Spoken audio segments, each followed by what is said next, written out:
Bonsoir à tous et à toutes. Si vous passez en replay sur ce live, laissez un petit hashtag replay avec un petit message pour moi. Moi, je vous souhaite une très très belle nuit ou une belle journée suivant l'heure à laquelle vous écouterez ce live, ce replay. Il est minuit 22, on est dans la nuit donc du mardi 25 au mercredi 26 octobre. Et je viens sur mon profil personnel pour mon défi 365 live. Et on est au 107e, je crois. Alors, de quoi je vais vous parler ce soir? J'ai mis comme titre « Servir la vie à travers un sommet en ligne ». Pourquoi je vous dis ça? En ce moment, c'est le sommet du business quantique créé par Karine Maurer et Monia Mouko. J'ai l'honneur d'être la marraine de ce sommet et aussi la coach du sommet. Et ce soir, j'étais en entrevue live avec... Oh, coucou Anne-Claire, t'es pas couchée? J'étais donc ce soir en entrevue live avec Karine Maurer dans le cadre du sommet Business Quantique. Et mon entrevue, j'avais décidé de l'appeler « Les effets secondaires d'un sommet en ligne ». Voilà. C'est un petit jeu de mots avec tout ce qu'on peut vivre actuellement avec tous ces effets secondaires. J'aurais pu l'appeler aussi le deuxième effet qui se coule, mais la référence trahit mon âge. Ah, merci Anne-Claire, c'est trop gentil. Alors, c'était vraiment une entrevue que j'ai trouvée particulièrement agréable, particulièrement magique, un bon moment de partage avec Karine. C'était vraiment très chouette. Je l'avais interviewée samedi en ouverture du sommet et j'aurai en interview Monia vendredi soir pour la clôture, enfin juste avant la clôture. Et j'ai un petit peu partagé ma vision des sommets en ligne, ma vision des événements sur le web. On a parlé aussi de choses en présentiel, mais voilà, je suis vraiment allée transmettre qu'est-ce qui m'anime en fait dans ces sommets. Puis j'ai un petit peu listé donc les différents objectifs et puis pour qui c'était pas forcément la bonne option. Mais vraiment, il y a eu quelque chose d'assez magique justement qui s'est passé à la fin. C'est que le 9e point, en fait, le 9e objectif, en fait, le 9e aspect que moi je vois dans les sommets, hein, outre la visibilité, la notoriété, la crédibilité, l'impact, la profitabilité, le leadership. Qu'est-ce que j'ai listé aussi? Je sais plus, mais le 9e, c'est pour moi la magie. La magie qui peut se produire dans un sommet en ligne. Et j'ai posé la question du coup à Karine, je dis, et toi, je dis, qu'est-ce qui s'est passé de magique dans ce sommet qui n'est pas fini, mais est-ce que tu pourrais nous dire ce qui s'est passé de magique? Et elle a dit quelque chose que moi j'ai ressenti entre la première édition et la deuxième édition de mon sommet, le congrès de l'écologie relationnelle. Elle a dit, outre le fait qu'effectivement il s'était passé quelque chose dans son équipe et que voilà, il y a eu des sauts quantiques au niveau de l'équipe, mais ce qu'elle a dit, c'est que elle s'est rendue compte aujourd'hui que le sommet du business quantique prenait en fait, comment vous dire, franchement, si vous n'étiez pas là, allez vous inscrire au sommet pour voir l'entrevue. Elle sera accessible demain pendant 24 heures. Mais vraiment, je vous invite à aller vous inscrire pour la regarder si vous êtes entrepreneur, si vous avez envie d'entendre ce partage qu'on a eu sur les sommets en ligne. Ce qu'elle disait, c'est qu'elle s'était rendue compte que le sommet avait sa vie propre en fait, sa vie à part entière, et qu'il prenait son envol indépendamment d'elle. Et qu'elle sentait aussi que elle, dans son propre business, c'était ça aussi, que son entreprise s'appelle KM Production, Karine Maurer Production, KM Production, et qu'elle sentait qu'il y avait des parties en fait où c'était plus elle qui allait gérer, que tout n'allait pas passer par elle, et que sa société aussi prenait son envol, un petit peu comme un enfant à un moment donné qui quitte le nid et qui prend son envol. Et ce qu'elle partageait, c'est qu'il se passait des choses dans le sommet, comme si ce sommet avait une entité propre, une vie propre en fait. Et moi j'ai ressenti ça au moment du deuxième sommet, je l'ai compris concernant le premier sommet. Je vais vous expliquer. Quand on crée un sommet, il y a des choses qui sont visibles et il y a des choses qui ne sont pas visibles. Il y a des choses dont on a conscience et des choses dont on n'a pas conscience. Il y a des choses dont on est au courant, d'autres dont on n'est pas au courant. Et quand j'ai créé le deuxième sommet, la deuxième édition du congrès de l'écologie relationnelle en janvier 2022, j'ai reçu un message. Je l'ai déjà partagé sur les réseaux, puis dans le groupe avec l'autorisation de la personne. Une personne qui m'a partagé en quoi le sommet lui avait apporté tellement de choses, l'avait amené à faire une reconversion, à faire une formation pour une nouvelle activité, et que c'était, et elle disait, et c'est grâce à vous, c'est grâce à toi Virginie et les intervenants du sommet, parce que vous m'avez soutenue, vous m'avez inspirée, vous m'avez donné la force. Mais moi j'avais pas du tout conscience de ça. J'avais pas du tout conscience de ça parce que on ne sait pas ce qui se passe en fait chez l'autre. On ne sait pas ce qui se passe dans sa maison, dans sa tête. On transmet des choses. Après oui, quand on a des zooms, des bonus en zoom et que certaines personnes se déposent, certaines personnes partagent, on peut entrevoir ce qui se passe.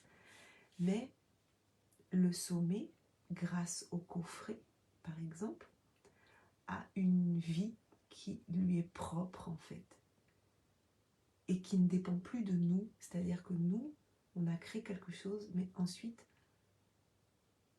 le sommet prend son envol, le sommet vit sa vie en fait. Et c'est là où Karine s'est rendue compte aujourd'hui, et moi ça a résonné en moi parce qu'effectivement c'est quelque chose dont j'ai pris conscience que au deuxième sommet. Elle là, elle en prend conscience. Déjà le premier sommet n'est même pas fini, elle prend conscience de ça parce qu'aussi elle a peut-être un éveil plus avancé par rapport à ce que moi je pouvais avoir au cours du premier sommet, et qu'elle a une équipe aussi avec qui elle échange et qui a ces feedbacks là, et que moi j'étais toute seule donc j'avais pas cette possibilité d'avoir ce feedback là peut-être, et cette prise de conscience là, et là vraiment cette idée là, cette notion là, c'est que on sert la vie à travers notre sommet. On n'est plus comment dire,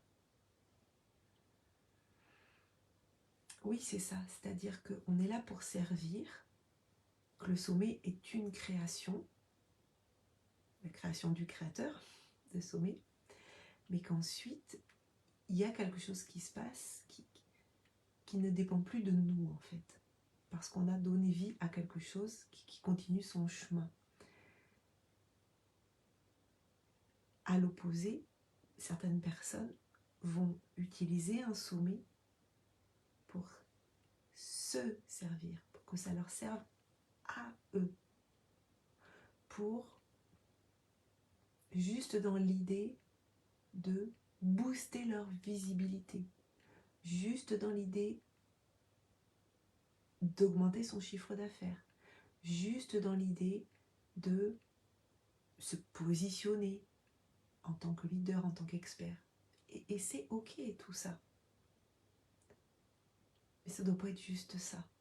C'est-à-dire qu'à un moment donné, oui, on commence, on a cette idée du sommet et on souhaite créer un sommet en général parce qu'on a envie de booster notre visibilité, parce qu'on a envie de prendre sa place, de laisser une trace, de s'accomplir, d'être reconnu dans une expertise ou dans une compétence, ou voilà, d'être reconnu, d'être visible aux yeux des autres. Mais si ça s'arrête juste à ça, je pense qu'on rate la moitié du truc en fait. Parce que à travers le sommet, on sert la vie en fait. Donc on ne se sert pas soi. En tout cas, on ne sert pas que soi. Oui, ça nous sert à nous, mais à un moment donné,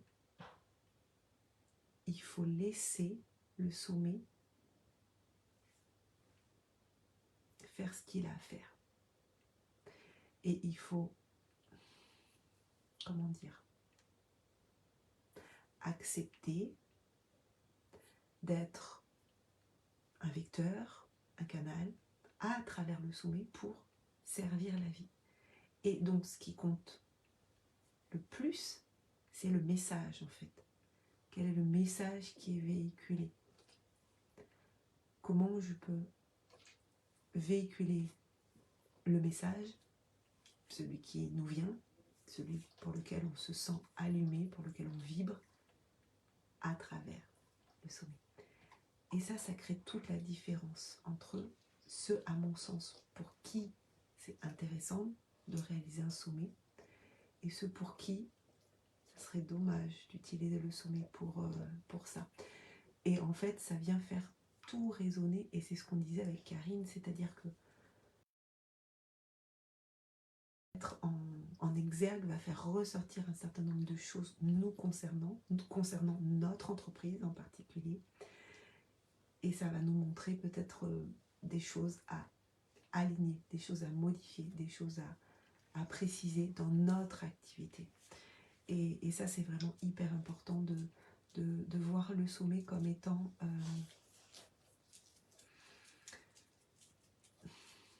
un moyen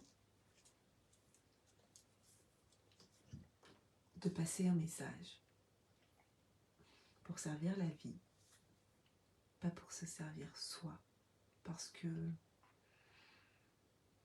sinon ça va pas aller bien loin en fait. Donc c'est vraiment ça que je voulais partager ce soir, c'est cette prise de conscience que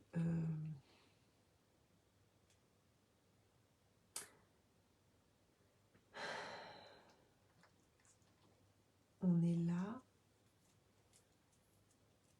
pour transmettre un message et qu'il passe à travers nous et à travers le sommet, mais que ça nécessite d'avoir beaucoup d'humilité en fait. Alors qu'on pourrait se dire, oui, mais en fait, quand on crée un sommet, ça nous rend visible, donc l'humilité, si en fait.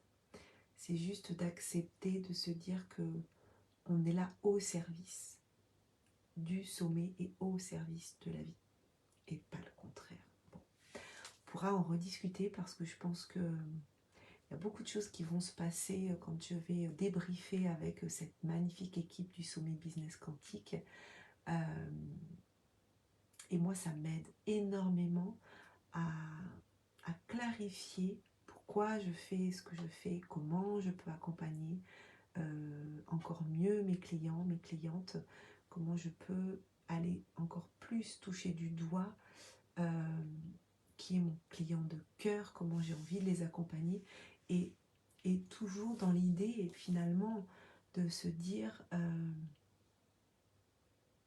pourquoi moi et pas une autre, pourquoi les gens seraient accompagnés par moi et pas une autre personne. On n'est pas très nombreux, hein, nombreuses, je ne connais pas d'hommes, enfin officiellement, on ne connaît pas.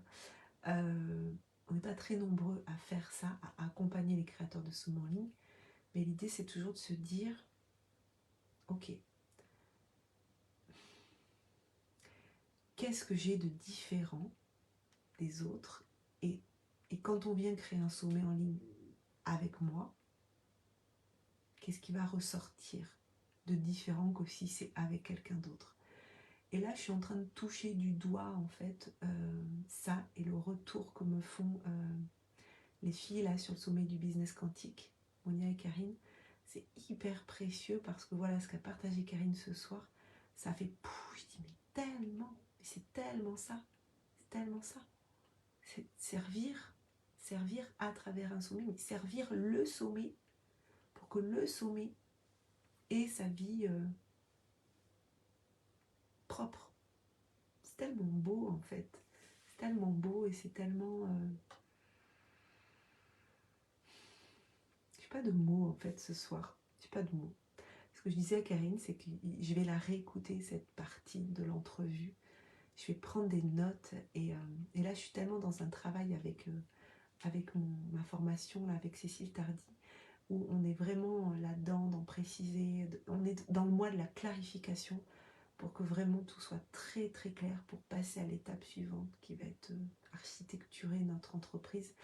Et waouh, il y a des synchronicités là, le fait de... Enfin bon, voilà. Je vais vous mettre en lien l'inscription pour le sommet business quantique. Si vous n'êtes pas inscrit, mais qu'est-ce que vous faites? Vous viviez dans une grotte ou quoi? Donc je vais vous mettre cette inscription-là.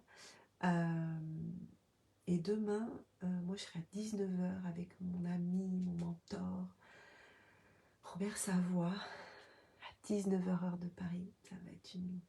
J'adore Robert, quoi. Ça fait même pas un an qu'on se connaît vraiment. Enfin, je le connaissais sur les réseaux, mais lui, il ne me connaissait pas. On s'est rencontrés il y a un an à Lille pour son bootcamp évasion. C'était je crois que c'est début novembre, 6-7 novembre, je crois. Donc ça va faire un an. Et waouh, waouh, waouh, qu'est-ce qui a pu se passer dans ma vie depuis cette rencontre. C'est hallucinant. Donc il sera en live avec moi sur mon profil perso, donc juste là où vous êtes, pour parler de son programme Le chemin de vérité. Voilà. Et il y a quelqu'un d'ailleurs, c'était intéressant parce que quelqu'un qui a commenté ma publication, qui a dit oui, ça a l'air très intéressant, mais j'ai un peu du mal quand je vois écrit la vérité. C'est pas le chemin de vérité de Robert, c'est pas la vérité de Robert, c'est notre chemin de vérité à chacun de nous. Voilà. On va parler de ça, il va nous parler de ce qu'il propose et ça va être encore un beau moment, un merveilleux moment de partage et de connexion. J'ai hâte de le retrouver demain. Je vous souhaite une très belle soirée, une bonne nuit, une bonne journée selon l'horaire. Et si vous êtes en replay, petit hashtag replay, un petit message. Allez, bisous, bye bye, bonne nuit.